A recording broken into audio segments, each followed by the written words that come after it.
The frustrating you can make this change at the moment error by trying to update the two-factor authentication settings.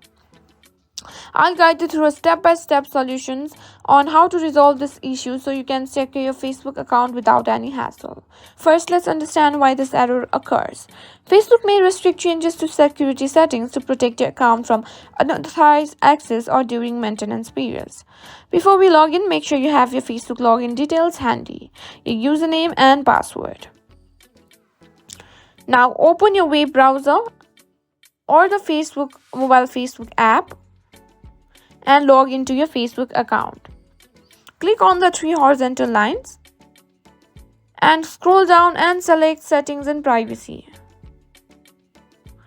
Next, click on Security and Login.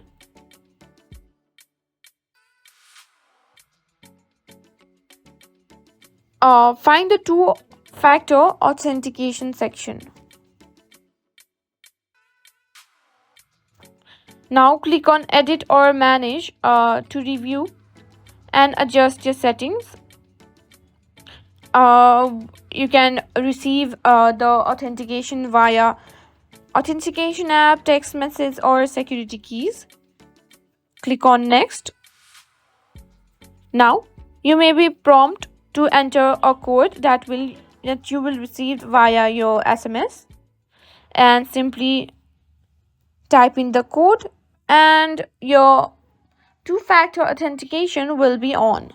And that's all there is to it. If you encounter any other issues or have suggestions for future videos, drop them in the comments below. Stay tuned for more helpful content.